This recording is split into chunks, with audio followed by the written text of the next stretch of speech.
오늘 주시는 요한복음 19장 28절에서 30절까지 말씀의 제목은 다 이루었다 하시고 운명하시니라 하는 제목으로 말씀을 드립니다.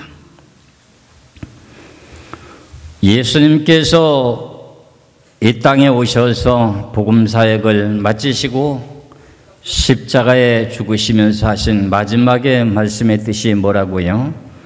다 이루었도다 하시고 머리를 숙이시니 영원히 떠나가시니라. 이 내용의 말씀이 쉽게 그냥 지나갈 말씀이 아닙니다. 다 이루었도다 하는 내용의 말씀은 선악과를 따먹고 난 후부터 하나님께서 약속하신 내용의 모든 뜻이 예수님을 통해서 이루어지는 사건을 말씀하게 되는 내용 중에 하나입니다. 이 내용을 세부적으로 역사적인 모든 내용을 배경을 놓고 성경을 보면은 좀 많은 시간이 할애되지만은 간단하게 줄거리만 말씀드립니다. 다 이루었도다 하는 내용의 말씀은 앞서서 말씀드린 내용과 마찬가지로 선악과를 따먹고 범죄하면서부터 예수님이 십자가를 져야 될 내용의 언약이 그때부터 시작됐습니다. 그러면 선악과를 따먹고 난 후에 예수님이 이 땅에 오시기까지의 과정의 연도를 놓고 보면은 약 4,000년입니다. 좀 자세하게 말씀드리면 4114년이라고 이렇게 말씀하게 되는데 그 내용의 역사 속에서 이루어진 사건들이 누구에게 다 이루어지신다? 예수 그리스도께 와서 다 이루어지는 사건을 우리 한번 살펴보기로 하겠습니다. 먼저 하나님께서는 선악과를 따먹게 됨으로 말미암아서 선악과에 대한 그 모든 내용 가운데 하나님께서 아담과 하와 그리고 뱀에게 그 모든 결과를 지금 선포하게 되는 내용이 창세기 3장에 나오고 있습니다. 선악과를 따먹게 된 결과를 말씀드리겠습니다. 창세기 3장 9절부터입니다. 창세기 3장 9절부터 여호와 하나님이 아담을 부르시며 그에게 이르시되 네가 어디 있느냐? 이르되 내가 동산에서 하나님의 소리를 듣고 내가 보섰으므로 두려워하여 숨었나이다. 이르시되 누가 너의 보섰음을 내게 알렸느냐? 내가 네게 먹지 말라 명한 그 나무 열매를 네가 먹었느냐? 아담이 이르되 하나님이 주셔서 나와 함께 있게 하신 여자 그가 그 나무 열매를 내게 주므로 내가 먹었나이다. 여호와 하나님이 여자에게 이르시되 네가 어찌하여 이렇게 하였느냐? 여자가 이르되 뱀이 나를 꾀임으로 내가 먹었나이다.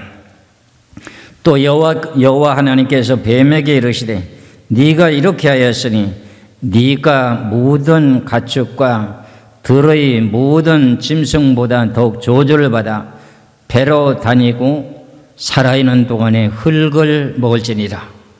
여기까지는 이제 선악과를 따먹게 된 결과가 나타나고 있습니다.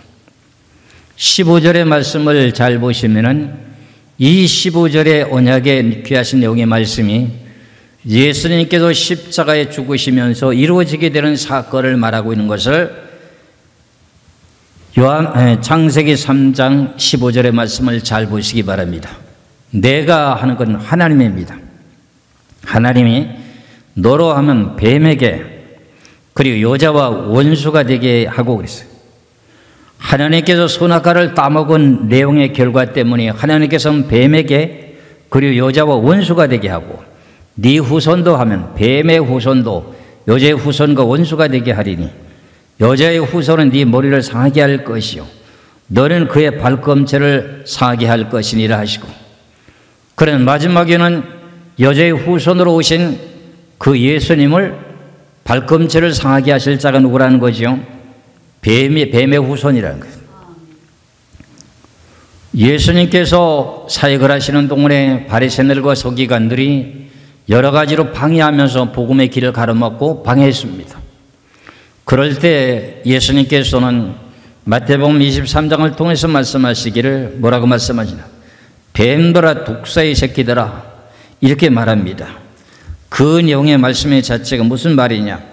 결과적으로는 이제 뱀들이라고 하는 내용 자체가 누구냐 하면은 바리새인들과 서기관들이었다는 것입니다.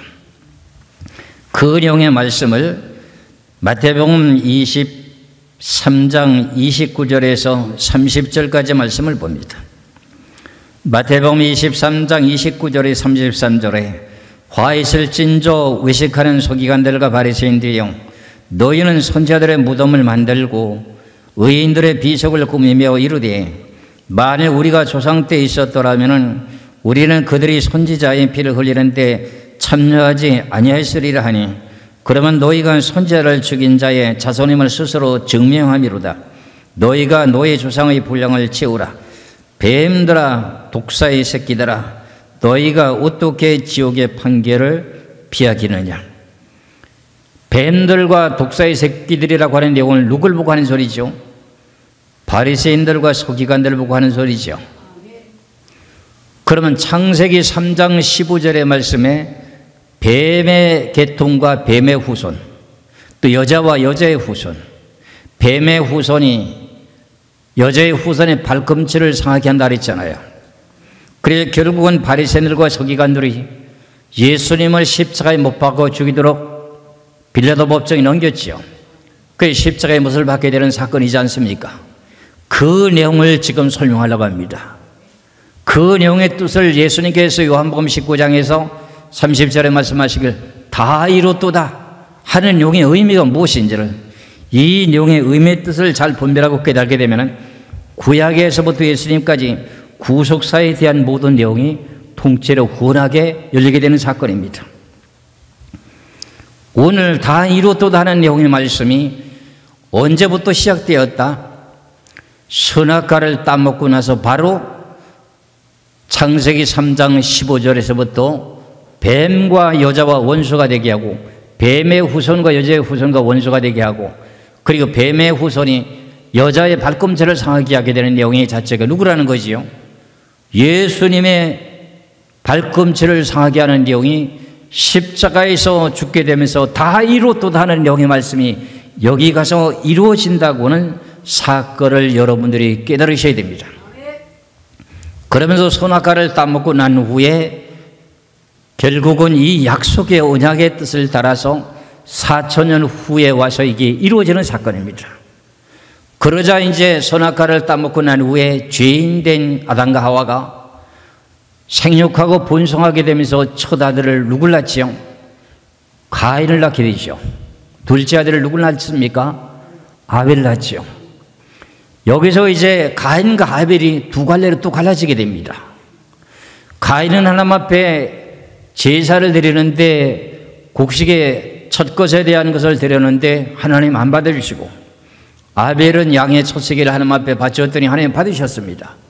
여기서부터도 구원의 역사가 시작되는 것 가운데서 4,000년 동안 구원의 역사가 어떻게 이루어지는가 사건도 보시면서 이것이 누구에 의해서 다 이루어지신다? 예수 그리스도의 십자가 사건에서 이루어진다는 영의 뜻을 잘 믿으시기를 주의 이름으로 축원합니다. 그러면 아담과 하와가 선악과를 따먹고 나서 가인과 아벨을 낳게 되면서 제사 지내고 난 후에 제사를 온전하게 드리지 못한 가인이 누구를 죽입니까? 동생이라고 하는 아벨을 돌로 쳐 죽이게 되죠. 죽이고 난 후에 대신 어떤 아들을 또 줍니까? 셋이라고 하는 아들을 주게 됩니다.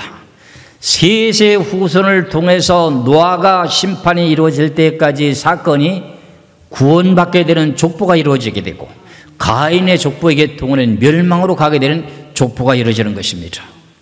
이것이 성경상으로 여러분들에게 많은 것을 깨우쳐주는 내용 중에 하나라고 하는 걸 잘 깨달으시고 창세기 5장을 보시면은 1절에서부터 32절까지의 말씀을 보게 되게 됩니다. 그러면 결국은 아담의 계보가 이러하니라 하면서 하나님의 사람을 창조하실 때 하나님의 모양대로 지으시되 남자와 여자를 창조하셨고 그들이 창조하시던 날에 하나님이 그들에게 복을 주시고 그들에게 이루시되 사람이라 일컬으셨더라. 아담은 130세에 자기의 모양 곧 자기의 형상과 같은 아들을 낳아 이름을 무엇이라고 했더라? 셋이라고 했더라. 그럼 이 사람들이 어떤 사람이냐? 이 사람들로부터 구원의 역사가 일어나는 사건을 깨달으셔야 돼요.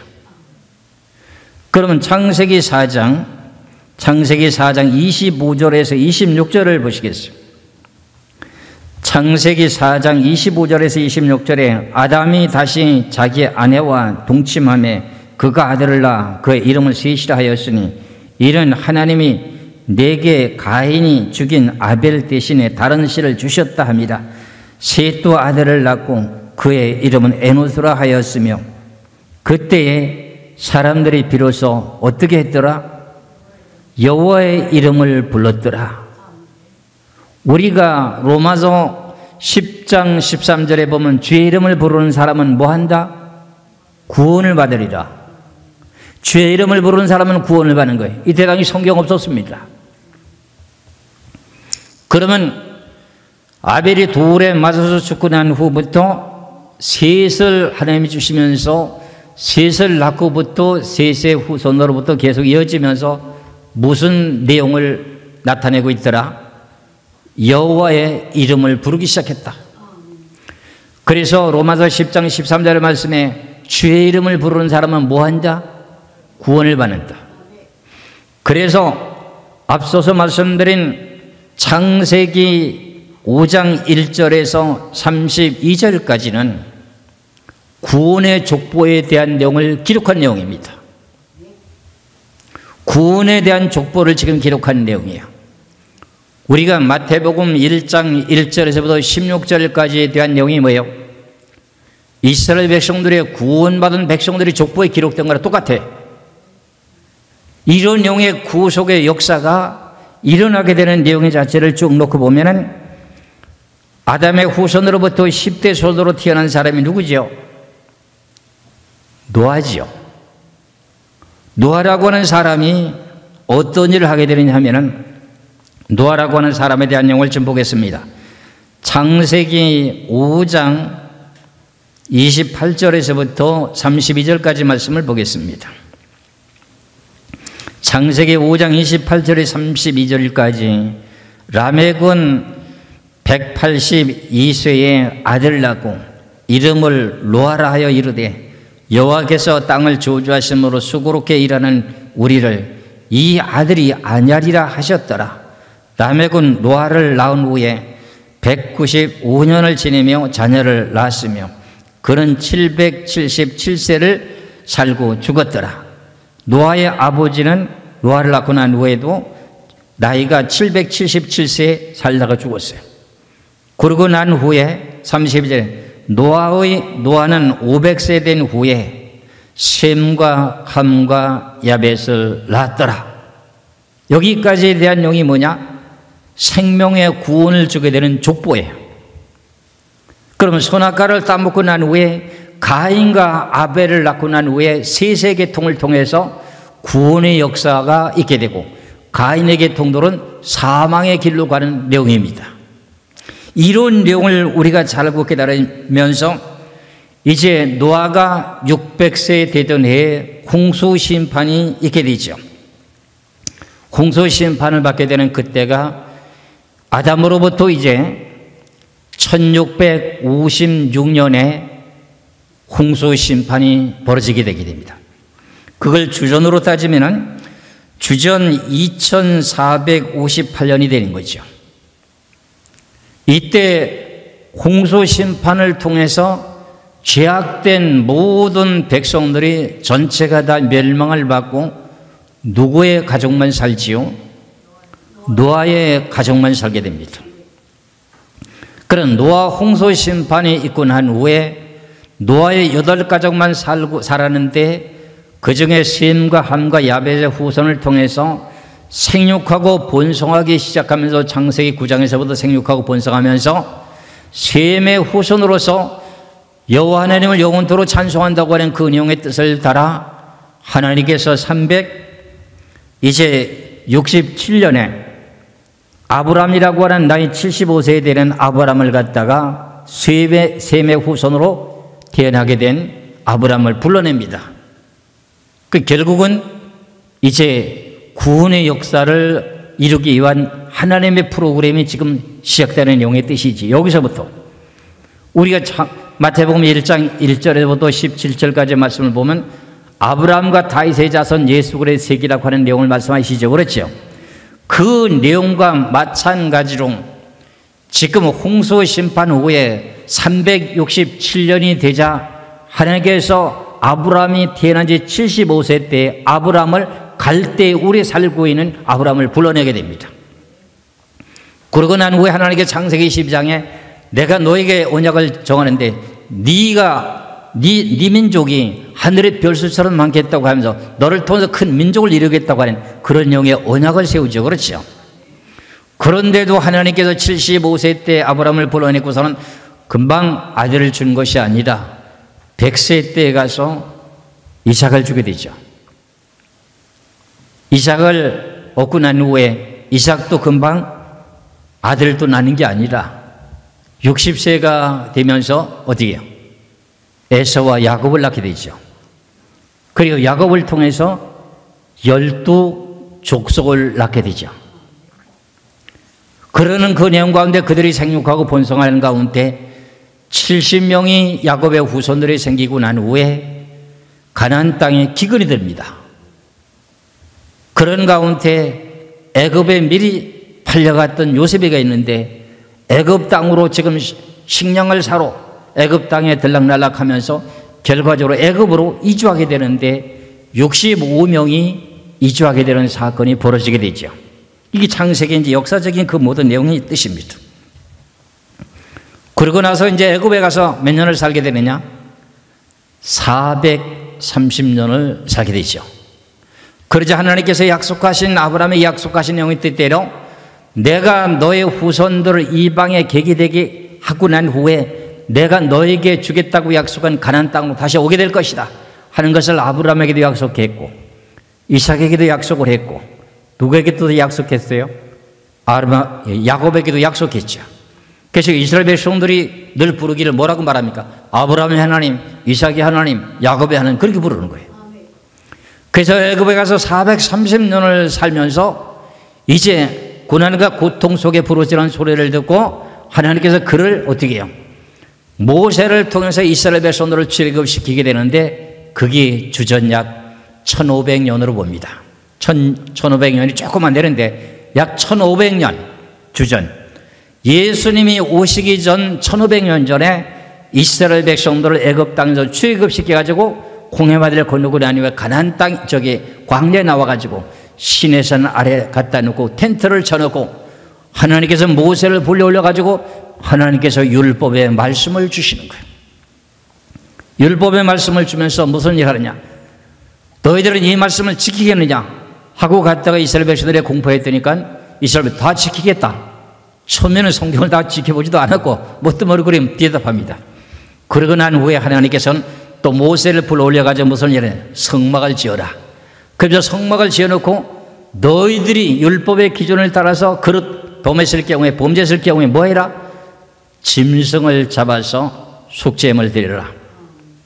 이런 내용의 법을 정하게 되게 된 내용의 자체가 하나님의 말씀이 율법이 주어지게 된 동기가 주전 1500년 전부터 말씀을 주기 시작했어요. 법을 주셨다 그런 말입니다.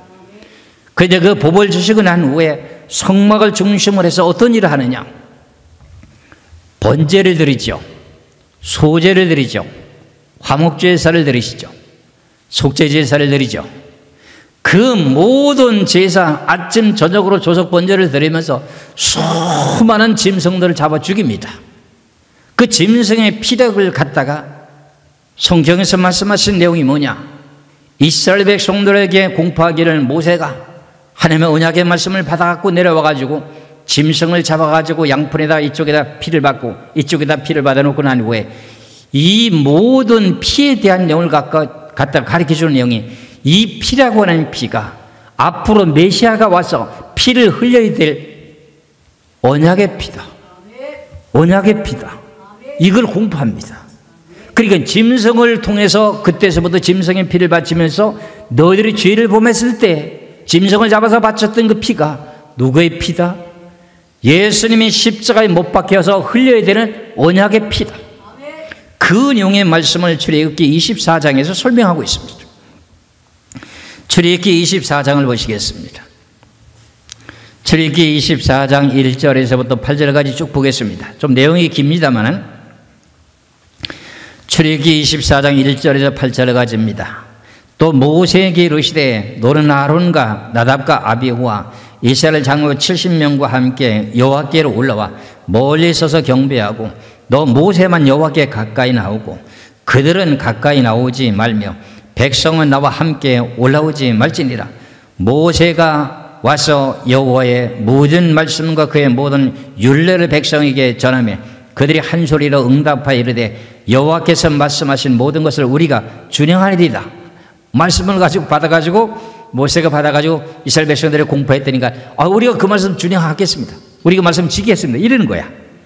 그런데 4절에 모세가 여호와의 모든 말씀을 기록하고 이른 아침에 일어나 산 아래에 제단을 쌓고 이스라엘 12지파대로 12기둥을 세우고 이스라엘 자손의 청년들을 보내어 여호와께서 서로 번제와 화목제를 드리게 하고 모세가 피를 가지고 반은 여러 양푼에 담고 반은 제단에 뿌리고 언약서를 가져다가 백성에게 낭독하여 듣게 하니 그들이 이르되 여호와의 모든 말씀을 우리가 준행하리이다. 모세가 그 피를 가지고 백성에게 뿌리며 이르되 이는 여호와께서 이 모든 말씀에 대하여 너희와 세우신 무슨 피다? 언약의 피다. 이게 언약의 피가 무슨 피라는 거지? 누구 피라는 거지요? 예수님이 십자가에서 못 박힐 영이라는 거예요. 그래 예수님이 십자가에 못을 박혀 운명하시기 직전에 뭐라고 말했어요? 다 이뤘도다 하는 영이 여기까지도 계속 이루신 거예요. 이런 놀라운 사건의 역사가 오늘 지금 요한복음 19장 28절 30절까지 30절에 다 이뤘도다 하는 그 영의 자체 한 단어가 선악과를 따먹고부터 창세기 15절서부터에 대한 내용이 계속 연결되고 있는 겁니다. 놀라운 사건이죠. 그렇죠? 그러면서 이제 출애굽을 하고 난 후에 적과 꿀이는 가나안 땅에 도착하고 난 후에 선지자들을 통해서 하나님께서 이스라엘 백성들에게 언약을 정했던 내용을 창세기 3장 15절에서 예언했던 그 내용을 이사야 선지자를 통해서 예언을 또 하십니다. 이사야 7장 14절에 뭐라고 말씀하십니까? 이사야 7장 14절의 말씀을 보시겠습니다. 이사야 7장 14절에 그러므로 주께서 친히 징조를 너희에게 주실 것이다. 보라 처녀가 잉태하여 아들을 낳을 것이요 그의 이름을 임마누엘이라 하리라. 하나님께서 징조를 보여주신다. 어떤 징조를 보내주신다? 처녀가 잉태하여. 처녀가 잉태할 수 있습니까?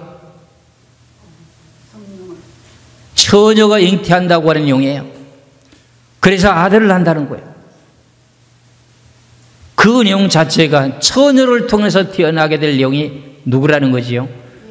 마태복음 1장 1절에서부터 16절까지 말씀에 마리아라고 하는 마리아의 처녀하고 요셉이라고 하는 이제 남자와 서로 간에 약혼식만 하고 서로 간에 사랑도 하지 않았어요. 서로 간에 몸이 섞이지 않았다는 거예요. 서로 간에 동침하지 않았다는 거예요. 그런데 마리아에게 무슨 일이 벌어지느냐? 배가 불러오기 시작하는 거예요. 그러니까는 요셉이라는 사람은 의로운 사람인데 가만히 생각해 보니 마리아라고 하는 여자가 다른 남자를 만나가지고 임신한 것을 나한테 속이고 와서 지금 이렇게 결혼하려고 하는구나 하는 생각을 갖게 됐어요. 근데 그걸 갖다가 입으로다 발설하지 않고 가만히 숨기고 마리아야 너는 네 갈 길 가라 이렇게 하려고 했는데 그 모든 생각을 하나님 아시고 뭐라 그래요? 하나님 우리들의 생각을 다 아신다는 거예요? 모른다는 거예요? 다 알고 계시죠? 그러더니 하나님께서 그 생각을 하시고 요셉아 너 네 아내 데려오는 것을 무서워하지 말라. 그는 다른 남자와 서로 간에 동침한 거 아니야. 성령으로 그에게 잉태된 여자요. 너는 그 아내를 맞이해야 돼. 이렇게 하나님께서 지시하시게 되므로 가만히 이제 그걸 감추고 있다가 때가 되면 아들을 낳게 된 내용이 여자의 후손으로 태어나는, 지금 예수님이 동정녀 마리아를 통해서 여자의 후손으로 태어나는 겁니다. 마태복음 1장을 보시겠습니다. 마태복음 1장 1절을 보시고 난 후에 마태복음 1장 1절을 보시겠습니다. 아브라함과 다윗의 자손 예수 그리스도의 계보라. 아브라함이 이삭을 낳고 이삭이 야곱을 낳고 야곱은 그 다음에 유다와 그 형제를 낳고, 그럼 우리가 여기 생각할 때는 뭐예요? 아브라함이 누굴 낳아요? 사라를 통해서 이삭을 낳잖아요. 그 사라를 통해서 이삭을 낳았다는 소리 안 하고요, 아브라함이 이삭을 낳았대요. 그래도 이삭은 누굴 낳았대요? 이삭은 야곱을 낳았대요. 그리고 남자가 난다를 계속 낳는 거야. 이게 무슨 말의 뜻이냐? 예수를 처음 믿는 분들이 다 마태복음 1장서부터 성경을 보라고 가르쳐주고 갖고 마태복음을 보는데 낳고 하는데 이게 무슨 말인지도 몰라. 신앙생활 하는 사람들도 잘 몰라 이거. 그게 결국은 모든 사람들은 이 세상에 태어나는데 남자의 족보를 통해서 태어나는 거야. 여자라고 하는 여자가 하늘을 봐야 별을 따지. 그렇잖아요. 그럼 여자라고 하는 여자가 누구를 만나야 아기를 베는 거예요? 남자를 만나야 되잖아. 남자를 만나서 어떻게 남자의 씨를 받아갖고 임신해가지고 태어나잖아요. 그러면 그 태어난 아이를 갖다가 누구의 족보에 올려요? 여자의 족보에 올려요? 남자의 족보에 올려요? 남자의 족보에 올리니까 아브라함이 이삭을 낳았다 그러고, 이삭은 어떻게 해요? 야곱을 낳았다고 하고 그러는 거야. 그런데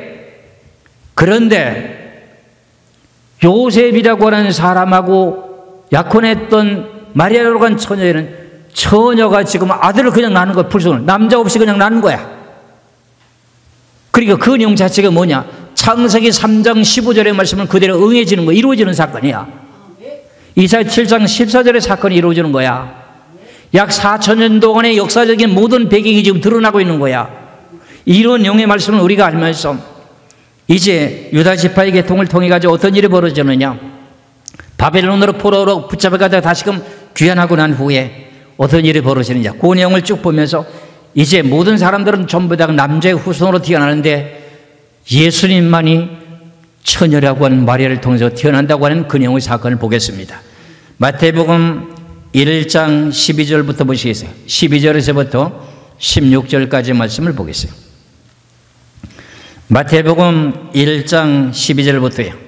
유다 백성들이 하나님께 범죄하게 되면 우상 섬기는 것 때문에 바벨론으로 포로로 붙잡혀가는 거예요.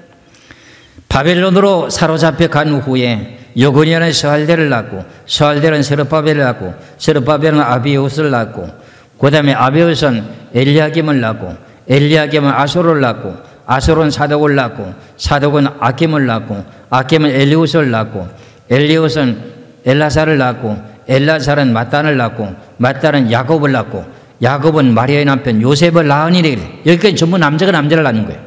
그러시죠? 야곱은 마리아의 남편 요셉을 낳으니 마리아에게서 그리스도라 칭하는 예수가 나시니라. 그러면 예수를 낳게 된 어머니 마리아는 남자하고 사랑했어요? 사랑하지 않았어요? 동침했어요? 안 했어요? 안 했어요. 처녀가 성령으로 잉태됐어요. 그러니까 이사야 7장 14절에 하나님이 징조로 보여준다는 내용이 성령으로 하나님께서 아들을 낳게 만드는 징조를 보여주는 거예요. 그래서 그 내용을 갖다가 설명을 쭉 합니다. 18절 보세요. 18절부터. 예수 그리스도의 나심은 이러하니라. 그의 어머니 마리아가 요셉과 약혼을 하고 동거하기 전에 성령으로 잉태되는 것이 나타나더니 그의 남편 요셉은 의로운 사람이라 그를 드러내지 아니하고 가만히 끊고자 하여 이 일을 생각할 때에 주의 사자가 현명하여 이르되 다윗의 자손 요셉아 네 아내 마리아 데려오기를 무서워하지 말라. 그에게 잉태된 자는 성령으로 된 것이라. 장본인만이 알잖아요. 요셉만이 알잖아요. 이때 당시에 성령으로 잉태됐다고 하는 걸 알아요? 몰라요? 누구도 몰라요. 누구만 알아요? 요셉만 알아요. 요셉만. 그에게 잉태된 것은 성령으로 잉태된 거야. 그래서 아들을 낳았어. 그리고 여자가 누굴 낳았어? 처녀라고 하는 처녀가 누굴 낳았어? 하나님 아들 메시아를 탄생시킨 거야. 예수가 탄생된 거야. 그분이 어디서부터 예언된 내용이에요? 창세기 3장 15절부터 예언된 내용이에요. 뱀과 여자와 원수가 되게 하고, 뱀의 후손과 여자의 후손과 원수가 되게 하고, 뱀의 후손이 여자의 발꿈치를 상하게 한다고 하는 내용 자체가 예수님의 십자가에 못 박게 되는 내용이 앞서서 말씀드렸던 마태복음 23장에서 말씀한 내용처럼 어디에요? 서기관들과 바리새인들을 보고 예수님께서 말씀하시길 뭐라 그래요? 뱀들아 독사의 새끼들아. 이게 그 욕하는 게 아니에요. 이거는 뱀의 후손이라는 뜻이에요. 근데 우리는 지금 전통적인 지금 교리가 뭐라고 말하냐면 천사가 타락하니 마귀 사단이라고 하잖아요. 아니요. 뱀의 후손이 뱀의 후손. 창세기 3장 15절에서부터 계시록까지 쭉 연결된 내용이 사단 마귀는 옛뱀이라고 하는 옛뱀이라는 거예요. 계시록 20장 1절에서 3절까지 보면 거기 나와요. 그런 내용과 마찬가지로 우리는 지금 성경을 잘못 알고 있기 때문에 마태복음 23장에 대한 내용 자체를 갖다가 잘못 이해하고 있는 거예요. 욕하는 줄 알고 욕하는 거 아니에요. 뱀들과 독사의 새끼들이라 그러냐. 악한 것을 지금 표현하는 거야. 누구 보고요? 서기관하고 바리새인들 보고 그런 거야. 그들이 그런 예수님 발꿈치를 상하게 했어, 안 했어요? 그들이 발꿈치를 상하게 했죠. 십자가에 못 박았잖아요. 양손에 못 박았지요. 발을 모아가지고 어때요? 여기다 발에다가 못 박았지요. 발꿈치를 상하게 한 거 아닙니까? 이게 창세기 3장 15절에 예언된 역사가 4,000년의 역사 속에서 흘러내려오면서 결국은 성취되는데 그 내용이 얼마나 오묘하게 1.1도 가감하지 않고 그대로 성취되고 있다는 사건, 이걸 우리가 알아야 된다는 거죠. 그래서 예수님이 십자가에 못 박히는 순간에서 죽으시면서 하신 말씀이 다 이루었도다. 성경에서 나를 통해서 예언했던 수백 가지 대한 모든 예언서와 구약시대 때에 제사 지냈던 모든 제사의 제물 같은 거 전부 다가 내가 수천만 마리에 대한 모든 짐승을 바치었던 그 모든 제물들이 결국은 내가 십자가에 못 박히면 그건 끝이야. 다 이루어졌다 그런 말이죠. 그러면 제사 지낼 제도가 있어야 돼? 필요해? 필요하지 않아요. 제사 제도는 폐지돼 버리는 거야. 짐승을 잡아 바쳤던 그 모든 피는 무슨 피라고? 언약의 피라고 출애굽기 24장 8절에서 약속했으니 그 내용의 뜻을 따라 예수님이 십자가에서 못 박혀 죽으면서 온 인류의 모든 죄인들을 구원하기 위한 속죄 제물이라고 하는 속죄 제물로 십자가에서 죽으신 거야. 그러시면서 하시는 말씀이 뭐래? 다 이루었도다. 그러니까 구약시대 때는 번제, 소제, 화목제, 속죄제, 요제, 전제 다 드리는 내용들이 제사가 있잖아요. 조석 번제 드리는 모든 제사의 제물들이 전부 예수님이 십자가에서 못 박혀 죽으면 제물로 인해서 전체가 전부 다 끝이라 그래요. 다 이루어졌다 그러는 거예요. 그러니까 우리는 지금 예수만 믿기만 하면 되는 거예요. 예수만 그 모든 내용을 다 이루시는 분을 믿기만 하면 구원을 받게 되는 거야. 그걸 말씀드리고자 오라는 거예요. 그래서 예수님께서 마태복음 5장에서 말씀하시기를 내가 이 땅에 온 내용의 목적이 뭔지 아냐? 네가 선지자들과 율법과 선지자들을 내가 폐하러 온 줄 아냐? 아니다. 내가 율법을 완성케 하러 왔다. 마태복음 5장 17절의 말씀을 보시겠습니다. 마태복음 5장 17절에 내가 율법이나 선지자를 폐하러 온 줄을 생각하지 말라. 폐하러 온 것이 아니오 완전하게 하려 함이라. 이제는 다시는 짐승을 잡아 바치는 제사 지낼 필요가 있어요? 없어요? 없어요. 예수님이 십자가에 못 박혀 죽으신 그 내용이 영원한 속죄 제물이요. 앞에 있었던 모든 죄인들까지 다 구원시키는 내용의 역사고 앞으로 지금 예수 그리스도께 재림하실 때까지에 대한 구속의 역사를 다 이루시는 분이 십자가에서 다 이루었다는 내용의 뜻이에요. 다 이루었다는 그 내용 자체가 그냥 잠깐에 십자가에서 죽으실 때 포도주 먹게 하는 거, 신포도주 먹게 하는 거, 뼈가 꺾이지 않은 그것만 갖고 말하는 거 아니에요. 그건 소소한 내용이고 그때 당시 6시간에 있었던 사건이고 저는 여러분들에게 말씀드리게 되는 내용은 창세기부터 계시록까지 성경을 관통하는 내용을 날 말씀드리는 거야. 이해하시기를 주의 이름으로 축원합니다. 그래서 여러분들에게 예배 전에 말씀드리기를 서로 간에 교제할 때 뭐라 그래요? 당신들은 복받은 사람이라고. 복받은 사람 맞잖아요. 이런 내용의 말씀 속에서 우리는 이스라엘 백성들은 태어나자마자 할례를 행해야 되고 모든 절차가 있어야 돼. 우리는 그런 절차 모든 거 필요 없어. 단지 예수님만 마음으로 믿기만 하면 돼. 그럼 우리 구원의 역사가 일어나. 그 내용의 모든 내용을 어때? 요한복음 19장 30절에 다 이루었다는 그 내용 속에서 예수 그리스도를 믿기 때문에 우리는 구원을 받았다, 의인이라고 칭하는 거야. 이해하시겠지요? 이 엄청난 내용의 사건을 가지고 우리는 그냥 슬쩍 지나가는 내용 아니잖아요. 제가 십자가의 도에 대한 내용도 창세부터 계시록까지 모든 내용을 관통하는 내용을 내가 말씀드렸었잖아요. 다음 시간에도 내가 어떤 내용을 말씀드렸는지 모르겠어요. 이렇게 하나님께 주신 이 귀하신 언약의 약속의 말씀을 여러분들이 믿음으로 충성하고 헌신할 때 여러분들의 영생의 복을 얻는다고 하는 걸 깨달으시길 주의 이름으로 축원합니다. 예수님은 지금 십자가에서 운명하시고 죽으셨습니다. 근데 그 영혼은 어디 갔을까요? 베드로전서 3장 18절부터 20절까지 말씀에 노아 홍수 심판 때 불순종했던 그 백성들까지 구원시키기 위한 십자가에서 죽으심으로써 구원의 역사가 이루어지는 사건을 여기서 또 볼 수가 있는 거야. 베드로전서를 보시겠어요? 베드로전서 3장 18절에서부터 베드로전서 3장 18절에서부터 20절까지 빨리 성경 찾으세요. 그리스도께서 단번에 죄를 위하여 죽으사 의인으로서 불의한 자를 대신하셨으니 이는 우리를 하나님 앞으로 인도하려 하심이라. 육체로는 죽임을 당하시고 영으로는 살리심을 받으셨으니 그가 또한 영으로 가서 옥에 있는 영들에게 뭐한다? 선포하시니라. 영은 죽고 난 후에 그 영이 죽은 영을 만날 수 있지 않습니까? 근데 그 내용을 좀 더 보면은 20절의 말씀을 보면 그들은 전에 노아의 날 방주에 준비할 동안에 하나님 오래 참고 기다리실 때에 복종하지 않던 자들이다.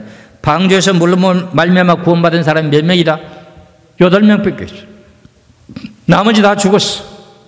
근데 그 사람들을 구속하는 역사가, 구원시키는 역사가 뭐야? 죽고 난 후에 영혼들을 갖다 옥에 가둬뒀어. 여기 옥에 가둬두고 예수님은 십자가에서 운명하시고 다 이루었다 하시면서 어디 갔어? 영으로는 옥에 가둬뒀던 그 영혼들을 찾아가서 선포했어. 그러면 그들에게도 구원의 역사가 나타났다는 내용의 의미의 뜻을 설명하는 거야. 이래서 영으로만 구원받는 내용이 있다고 하는 것을 저는 성경을 고린도전서 5장 1절에서 5절까지 말씀과 베드로전서 3장에 대한 내용에서 베드로전서 4장에서 영으로 구원받게 되는 내용들을 난 말씀드린 이유가 여기 있는 거예요. 아는 것이 영생이에요. 교리적으로 전하지 않는다고, 남들이 전하지 않은 거 전한다고, 자기들이 전하지 않은 거 전하면 그냥 바로 생각지도 않고 자기네들 단절하던 게 뭐예요? 이단이래요. 그건 큰 실수하는 겁니다. 남을 함부로 성경을 바르게 외치고 중간에 이단하면 그 죄는 누구한테 돌아가는데요? 무섭지도 않은가 봐요. 우리는 온전하게 참된 뜻을 바르게 분별하며 기다리고 성경적인 믿음 속에서 구원의 역사를 이루시길 주의 이름으로 축원합니다.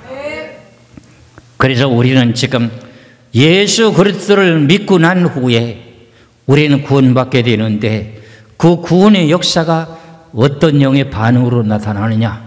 성령으로 나타나는 거야. 예수를 마음으로 영접하면 내 마음속에 성령이 임해요. 그래서 로마서 8장에서 보면은 그리스도 영이 없으면 그리스도 사람이 아니라 그러잖아요. 그리고 우리는 무작정 예수 그리스도를 진실하게 마음으로 믿는 믿음으로 어떻게 돼요? 구원을 받았어요. 의인이 돼 버렸어. 여러분들 속에 예수 그리스도의 영이 들어가 버렸어. 이건 어떤 행위로 되는 게 아니야. 그걸 보고 믿음 하는 거야. 그 내용의 믿음이라고 하는 내용의 자체는 사도행전에서부터 시작되게 되는 마가다락방의 성령의 역사 속에서부터 복음에 대한 출발에 대한 성령의 역사로 계속 계시록까지 연결된다고 하는 내용의 뜻을 여러분들에게 전하고자 합니다. 이런 내용의 역사가 구약시대 때에서부터 6,000년의 역사의 모든 과정을 어떤 과정 속에서 성경이 연결되고 있다는 사건을 알게 되게 될 때 여러분들은 복받은 사람이에요. 이것을 믿으시기를 주의 이름으로 축원합니다. 우리는 어떠한 절차를 거치지도 않고 무작정 예수 그리스도를 마음으로 믿는 믿음 하나 가지고 우린 구원받은 성도들이야. 하나님의 백성이라는 거야. 그 스리슨 고난의 고초를 겪으신 예수 그리스도의 십자가에서 매달려서 양손에 못을 박으시고 양발에 못을 박으시고 6시간 동안의 생적음을 죽으면서 온몸에 피를 흘리면서 죽으셨어. 마지막에 순간이 내가 목마르다 했을 때 시원한 물 한 그릇 안 주고 심포도주에 초를 찍어가지고 입에다 대면서 그걸 드시지 않았어. 그래서 결국은 유대 백성들이 그것 때문에 먹는 밥그릇에 대한 올무가 돼가지고 이방 나라의 유랑생을 하면서 먹는 것 때문에 그대로 고난을 받았던 내용이 그거였었어. 우리가 이걸 잘 알고 있잖아요. 예수님이 죽으시는 그 순간이 어떤 내용의 역사를, 이 지구가 완전히 뒤집히는 사건입니다. 다시는 새롭게 망하지도 않는 영원 묵는 세계를 이루기 위한 내용의 사건이기 때문에 다 이뤘도다 하시면서 운명하신 거야. 그리고 바로 어디 가셨느냐? 노아 홍수 때 불순종했던 그 백성들을 구원하기 위해서 영으로 찾아가서 그들에게 복음을 전파했다고 기록되어 있으니 그들도 구원할 수 있는 하나님의 귀하신 귀한 역사가 있다는 사건이에요. 그리고 오늘 우리가 말씀하신 요한복음 19장 28절에서 30절까지 말씀 속에서 다 이뤘도다 하시면서 영원히 떠나십니다 하는 내용의 이 사건이 엄청난 역사의 사건인데, 그게 몇천 년의 사건의 역사다. 선악과를 따먹고 난 후에 4,000년의 역사, 4,000년의 역사에 예언된 모든 내용들이 수백 가지 되는 그 모든 내용의 예언들이 그 한순간에 다 이루어졌다는 내용의 뜻입니다. 얼마나 놀라운 사건이지요. 제가 이 말씀이 머리에 탁 떠오르면서 이 말씀을 전하려고 하니까요, 마음이 진짜 성경이 전체가 다 이렇게 내 마음속에 들어오면서 머릿속에 딱 담기면서 가슴이 울렁울렁해요. 성경의 전체가 창세기 선악과에서부터 마지막에 계시록까지 연결되는 통로가 딱 뚫리니까 말이에요. 이랬을 때 여러분들은 가만히 앉아서 공짜를 받고 있으니 여러분들은 복받은 사람 아닌가요? 그래서 당신은 복받은 사람이라고 하라는 거야. 감사하시기를 주의 이름으로 축원합니다. 기도하겠습니다.